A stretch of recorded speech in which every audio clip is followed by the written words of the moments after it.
Hello there, Star Wars toy fans. This is Jim. Thanks again for taking the time to stop by my channel. Well, the focus of today's video happens to be a comparison of Snowspeeders, the 1980 version that you see on the left and the 1996 Hasbro version that is on the right. All in all, it's exactly the same mold, and the battery compartment, I left this open so that way you could see the two C-size batteries. It's the same on the other side. So it's just snaps into place. The big difference here, you can see there's a different color in plastic. We have a panel that's been removed here and there to show damage. The laser cannons are an entirely different plastic, so we'll go ahead and pop these off, and you can see for yourself. This is more of a rubbery ABS plastic, and this is very brittle, clear type of stuff. The canopies are exactly the same, and you can have two pilots go inside. There, of course, is all sorts of weathering on here, as well as stickers. And this one, of course, has red markings as opposed to the gray markings on the 1980 version.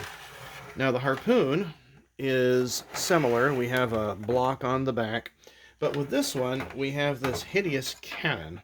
And I don't remember this particularly from the movie, being this big.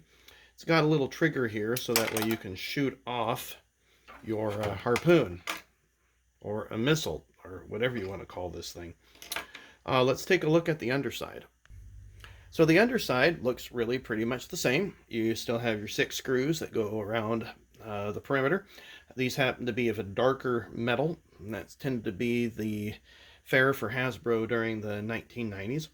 You still have the landing gear release here, so it's got a little door, and you can release it that way. But you'll notice one of the big differences here, there are 2 buttons and holes for a speaker, as opposed to 1 square button there.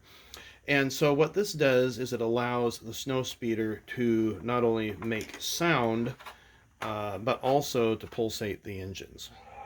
So there's the sound, and you can see where the cannons are pulsating. Now, if it wasn't for the piece here, this probably would be one of my favorite ships.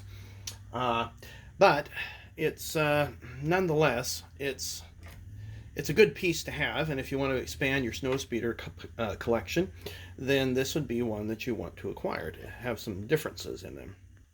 Now, if you want the best of both worlds without paying the exorbitant price, and you like to do a little bit of model building, you can do what I did and take the top hole of the 1980 version and the bottom hole of the 1996, and then you have a vehicle that you can make into Rogue Leader, Luke's particular ship. And I did a video on this as far as the various features go, but this way I have all the sounds, the lights, and I also installed a retractable harpoon so it can go in and out. Looks like the harpoon fell on the floor right there. And then, of course, you can put in your two pilots there. But nonetheless, there's a way to have some fun without paying the exorbitant price of buying the Hasbro Rogue One. Well, I hope you enjoyed this video. Please give it a thumbs up if you do. Take care, and we'll see you on a future one.